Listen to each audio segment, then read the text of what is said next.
Smelly.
Okay. So, today I'm going to talk about a chapter or a shloka in the Bhagavad-Gita that is 5:18. So if you have a Bhagavad-Gita or you want to pull it up online, you can go to the Bhagavad-Gita as it is, or really, I mean, just type in Bhagavad-Gita and something will come up. And you're on chapter 5 and verse 18. And in this way, you can read along, but you don't need to. You don't need a Gita if you don't have one. Because this will make sense, because it just speaks to, like, what does yoga say about equality, and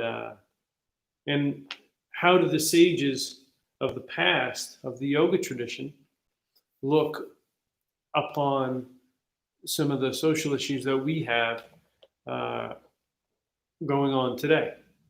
At least that's how I always look at it, how I always see it, and I'm always trying to think, to check myself in a way, just so my base emotion isn't the first one that I feel, but that I can then refer back to something that has been around for thousands of years and given people like Gandhi a lot of solace. So Gandhi used to say that when he would struggle with life in whatever way, he would always turn to the Gita.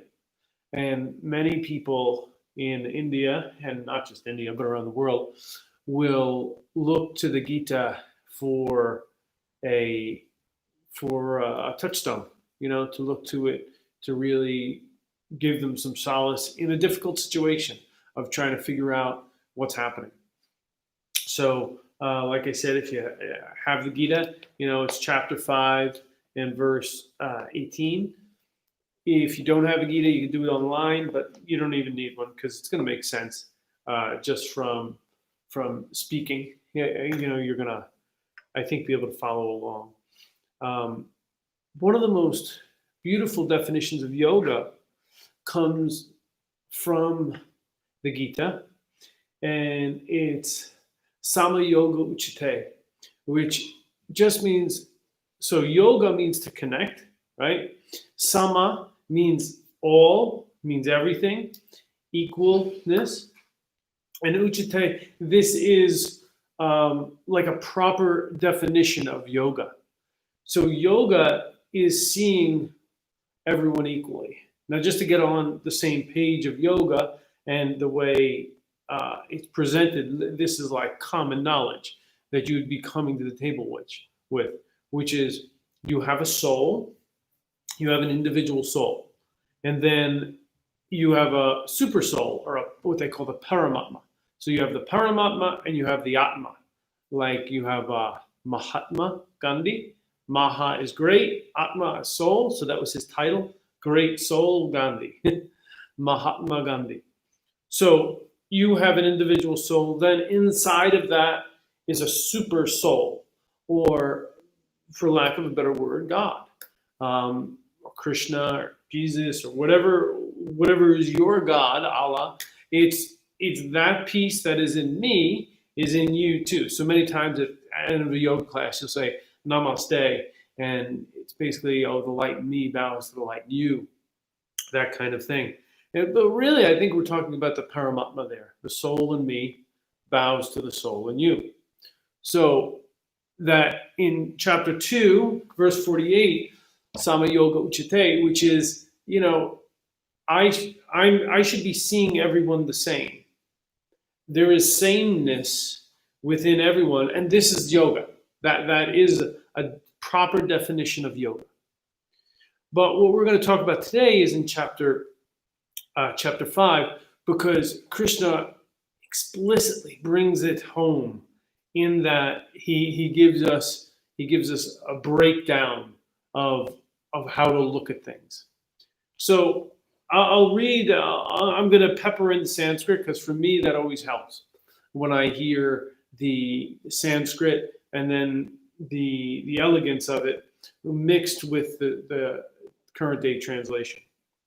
So the translation is, the humble sage, by virtue of true knowledge, see with equal vision a learned, gentle Brahmana is like a priest, a cow, an elephant, a dog, and a dog eater, which is like a low quality person, obviously, an outcast, basically. But the Sanskrit is so much more elegant and makes more sense. So it starts, Vidya Vinaya Sampane. So Vidya is where we get the word video from. It means knowledge. Like the Vedas are knowledge, Veda Vidya, right? So the humble sage, so the Brahmana, the priest, but not just any priest, right? So there's a hierarchy now. So he's putting the Brahmin, which is the priestly caste, high. But not just any Brahmin. Vinaya in Vidya. So a Brahmana that has knowledge and is humble. This is a good person, right? This is a great person. So somebody who has knowledge, they're humble, and they're of a priestly caste, which is great, right? This is, in our material world, would be, oh yes, that's a high level person.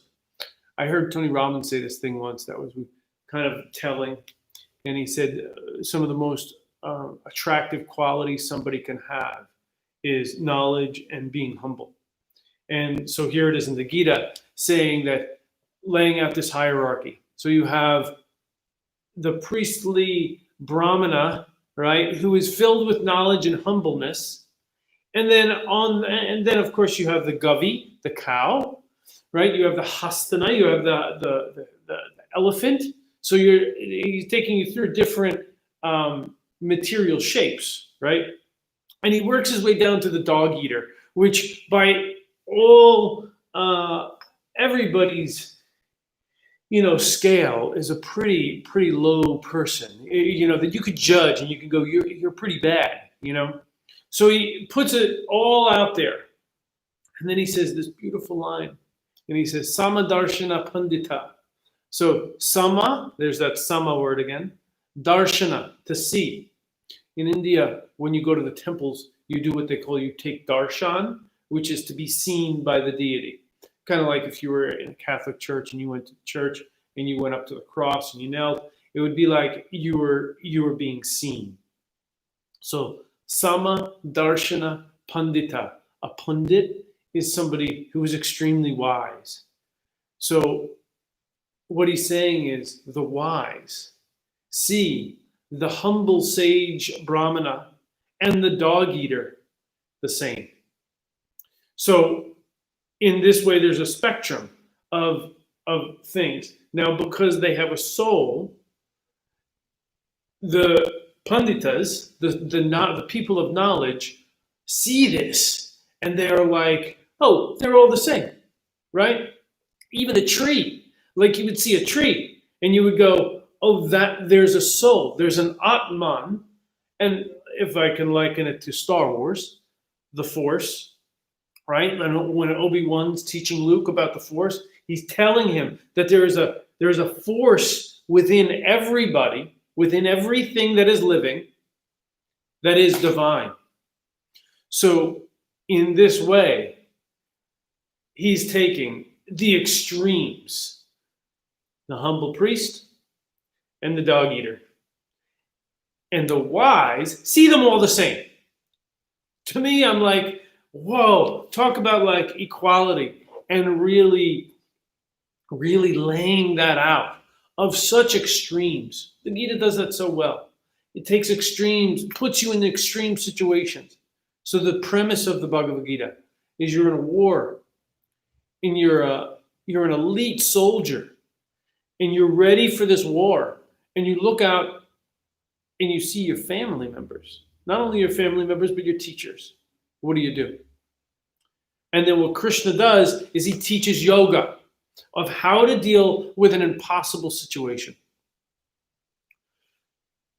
So in this, I love the extremes. I love seeing and hearing, that I'm supposed to look at somebody who I even hate the same as I would look at a priestly person. Because inside there is a soul. And within that soul, there is a piece of God. So there's the Samadarshana Pandita. So the Pandit, the wise, will look and see God everywhere, in everything. And it wouldn't take on like your acknowledgement of it doesn't change as the shape changes or as something else changes, right? It's no. Now, I mean, in our culture, in these times, this is so clear that something as silly as the color of a skin can affect that. That's ridiculous. We're talking about the same species. So in that way, the Bhagavad Gita is taking the most extreme of other species and still bringing it home to there is an equal quality here to all of us. And that's different species. What to speak of the same species.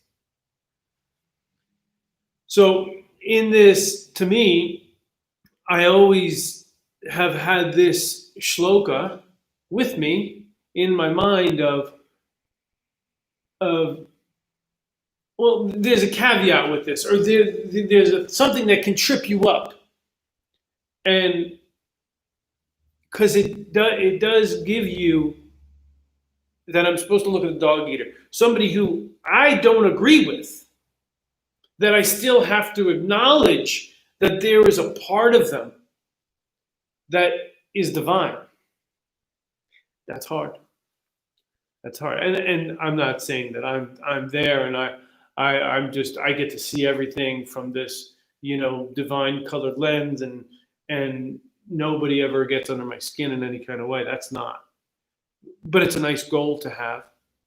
And it also leaves room for upward mobility for those who I disagree with.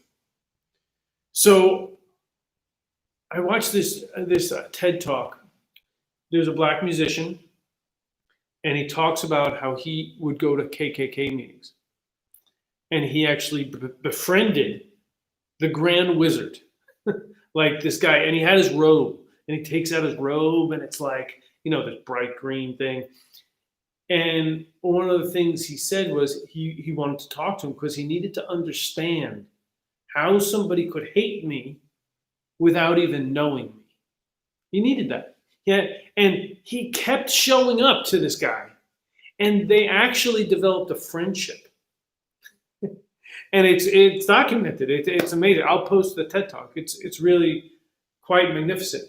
And you see that this guy eventually leaves the KKK, the Grand Wizard or Grand Master, or whatever he is. And through this guy, this man who's delivering the TED Talk, because he stood and he listened. He listened. And that changed it. There's a story of Wayne Dyer. He said that his wife's family used to make like racial comments and talk about different genders and things, and they were really judgmental. And it used to give him all this anxiety. And he was so angry about the whole situation. And before they would come over, he would get all worked up and he'd be like arguing with his wife. And she's trying to kind of play both sides and kind of like make things nice. And eventually he realized he was stressing himself out. And he wasn't getting anywhere because he would call them out on their nonsense. And then one day he had a shift of perspective and he asked them, he goes, tell me more about that. Tell me more about that. Like from a genuine place, he wanted to know. Please tell me more about that. I'm interested. And when they had to start expressing it and verbalizing it, they start to have a conversation. And within that conversation, there was actual education. Where so much of this now is, you believe that? I don't want to hear any of your nonsense, and I'm going to condemn you, and you have no more upward mobility. You have no more room to make strides. If that were me, I would feel bad because I'm not perfect, and I make so many mistakes, and I need upward mobility. I need to know that I can get better. So there was this guy that said some bad stuff, stupid stuff, the restaurant stuff. I'd love to talk to him. And I'd love to be like, what do you mean by that? Did you really mean that? Explain that to me, please. So this way, when you have to express yourself and you're not going off of just your emotion. And Krishna lays out a hierarchy here. He lays it out right in the Bhagavad-Gita in 5:20. And he says you have your senses, right? And then not only do you have your senses, but you have your mind, right? And then beyond the mind, you have your soul. So when you have this, right, this understanding of I have these different parts of me. Now, my emotions in my mind, you have to be careful because 50% of the time, I say crazy stuff, right? Imagine I'm in the car and I'm driving and somebody cuts me off.